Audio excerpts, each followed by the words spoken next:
WhatsApp YouTube. आज की इस वीडियो में हम सीखने वाले हैं क्लीन्स थ्योरम पार्ट 3 रूल 3। तो आइए शुरू करते हैं। आज की वीडियो का टाइटल है cleans theorem complete part 3 rule 3।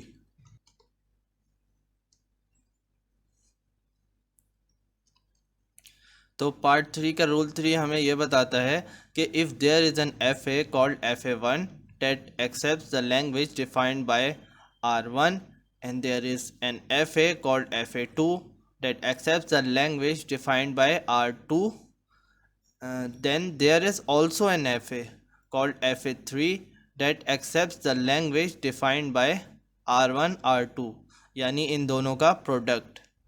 तो यानी इसमें यह बताया जा रहा है कि एक FA1 है हमारे पास जो कि एक्सेप्ट करता है रेगुलर लैंग्वेज R1, और एक हमारे पास FA2 है जो कि एक्सेप्ट करता है रेगुलर लैंग्वेज R2। तो हमारे पास ऐसा भी एक FA होगा जिसे FA3 कह सकते हैं, जो कि क्या एक्सेप्ट करेगा, ऐसी RE जो इन दोनों का प्रोडक्ट होगी। तो ये हो गया हमारा रूल 3।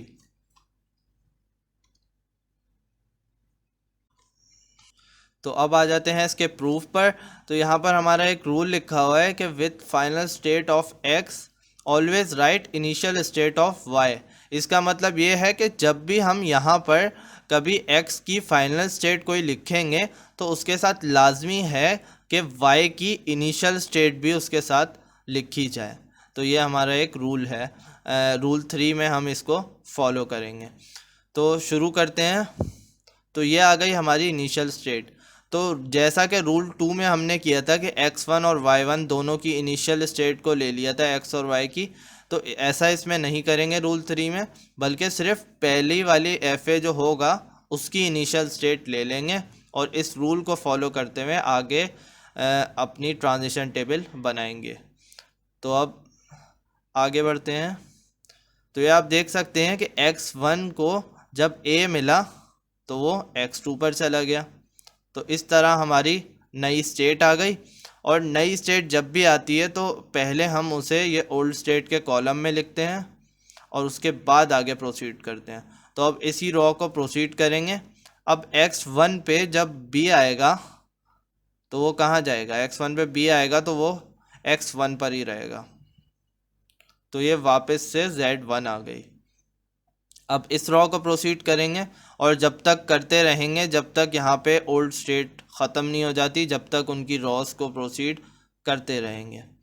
तो x2 से जब a आता है तो कहाँ जाता है, x2 से जब a आता है तो x3 पर आ जाता है, और x3 जो है वो हमारी फाइनल स्टेट है, इसलिए मैंने उसके साथ y की इनिशियल स्टेट को भी लिखा है। ये देखिए y1।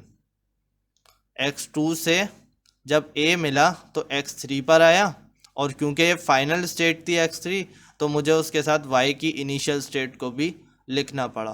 तो ये हमारी नई स्टेट बन गई z3। तो इसको भी पहले ओल्ड स्टेट के कॉलम में लिखेंगे। तो ये हमारी ओल्ड स्टेट आ गई। अब इस रॉ को पूरा करेंगे। तो अब x2 से जब b आता है तो कहाँ जाता है, x2 से जब b आता है तो वापस x1 पे जाता है।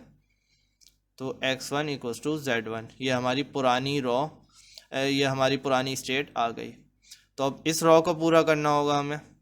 तो x3 से जब a आता है तो कहाँ जाता है, x3 से भले ही a आए या b आए वो x3 पर ही रहता है, और y1 से जब a आए तो वो y1 पे ही रहता है। तो यही स्टेट हमारे पास वापस आ जाएगी।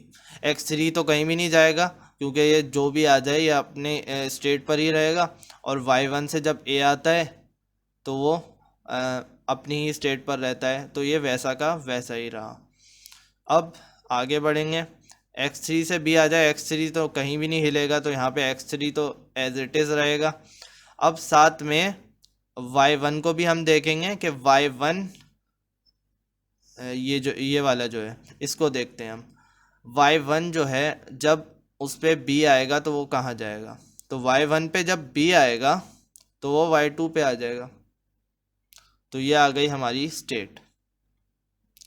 तो पहले तो हमने ये किया है कि x3 से x3 कहीं भी नहीं जाता, बल्कि a b जो भी आ जाए वो x3 पर ही रहेगा, ये देख सकते हैं। उसके बाद y1 पे जब b आया तो वो कहाँ गया, y2 पे गया, तो ये हमने y2 लिख दिया। लेकिन ये y1 कहाँ से आया, ये y1 इसी रूल के तहत आया कि जब भी फाइनल स्टेट x की लिखी जाएगी तो उसके साथ साथ y की इनिशियल स्टेट भी लिखी जाएगी। तो जब मैंने यहाँ पे x3 पे b आया तो वो x3 पर ही रहा, लेकिन उसके साथ मुझे y की इनिशियल स्टेट भी लिखनी पड़ी, क्योंकि y x3 तो यहाँ की फाइनल स्टेट है, तो इसलिए मुझे y1 भी इसके साथ लिखना पड़ा। और फिर जब हम y1 से हमने b देखा तो ये y2 आ गया। तो अब इसको हमने ओल्ड स्टेट पे लिख लिया और अब इसको हम फिल करेंगे। तो x3 से हम कहीं भी जाएंगे तो वो वापस x3 पर ही आ जाएगा, तो x3 तो एज इट इज़ रहेगा। अब y1 से जब हम a पर जाएंगे, a हम उसे देंगे तो वापस y1 ही आ जाएगा। और y2 से जब हम a देंगे तो ये आप देख सकते हैं y1 आ जाएगा। तो हम दो दफ़ा y1 को नहीं लिखेंगे, बल्कि हम इस तरीके से लिख देंगे, यानी x3 से तो वही रहा, y1 से y1 आ गया। अब y2 से भी y1 आ रहा था, तो हम इसे दो दफ़ा नहीं लिखेंगे, बल्कि सिंपली हम इसे डायरेक्टली मतलब हम ऐसा नहीं कर सकते कि y1 को हम दो दफ़ा लिख दें। तो क्योंकि y1 दो दफ़ा आ रहा था तो हमने इसको एक ही दफ़ा लिखा और इस तरह यही वाली पुरानी स्टेट बन गई।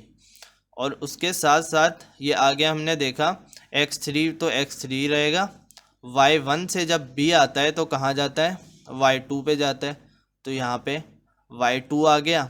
और ये y1 कहाँ से आया, ये y1 वहीं से आया पहले की तरह, क्योंकि x3 फाइनल स्टेट है इसलिए हमें y1 भी लिखना पड़ा। तो इस तरह आ गया y1। तो ये वापस हमारी वही Z4 स्टेट बन गई। और क्योंकि ओल्ड स्टेट में हमारे पास और कोई स्टेट नहीं है बाकी, तो अब हमें आगे इस ट्रांजिशन टेबल को बनाने की ज़रूरत नहीं है। अब यहाँ पे एक और रूल लिखा हुआ है कि decide initial state on the basis of x and final on the basis of y। इसका मतलब ये है कि इनिशियल स्टेट जब हम डिसाइड करेंगे कि ये जो Z1 Z2 ये सब है, इनकी इनिशियल स्टेट कौन सी होगी, तो वो हम डिसाइड करेंगे ऑन बेसिस ऑफ x, और फाइनल स्टेट हम डिसाइड करेंगे on the basis of y।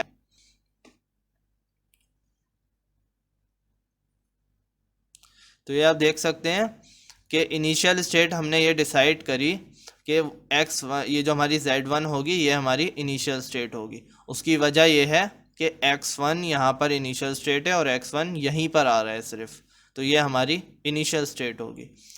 उसके बाद y2 हमारी फाइनल स्टेट है, क्योंकि हमें फाइनल स्टेट y पे डिसाइड करना है, तो y2 हमारी फाइनल स्टेट है। तो ढूंढेंगे y2 कहाँ पर है, यहाँ पर है y2, इसलिए हमने इस Z4 को फाइनल स्टेट बना दिया। तो इस तरह बन गई हमारी ट्रांजिशन टेबल। तो ये आ गई हमारी नई ट्रांजिशन टेबल, जो कि हमने उसी ट्रांजिशन टेबल को देखकर बनाई है।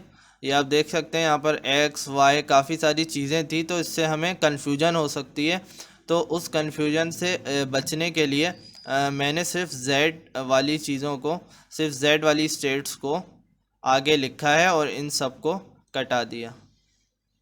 तो ये आप देख सकते हैं हमने एक छोटी ट्रांजिशन टेबल बना ली है जिसमें हमारी सिर्फ काम की इन्फॉर्मेशन है। तो इसे देखकर हम FA3 बना लेंगे। तो स्टार्ट करते हैं। Z1 जो है A आने पर Z2 पर जाएगा और B आने पर Z1 पर ही रहेगा। तो ये A आने पर 2 पर चले गया और 1 आने पर Z1 पर ही रहा।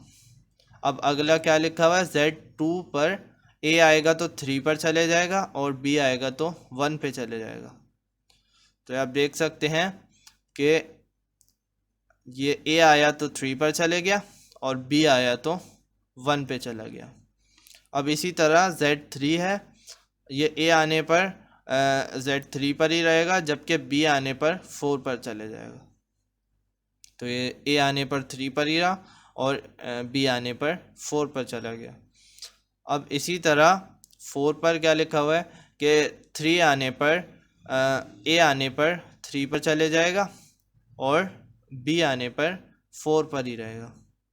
तो ये ए आने पर 3 पर चले गया और 4 आने पर Z4 पर ही रहा और ये इनिशियल फाइनल स्टेट भी हमने लिख दी। तो इस तरीके से प्रूफ किया जाता है क्लीन्स थ्योरम पार्ट 3 रूल 3। तो आज के लिए इतना ही। वीडियो पसंद आए तो ज़रूर लाइक कीजिए और चैनल को ज़रूर सब्सक्राइब कीजिए और वीडियो को अपने सारे दोस्तों के साथ शेयर कीजिए। सी यू नेक्स्ट टाइम।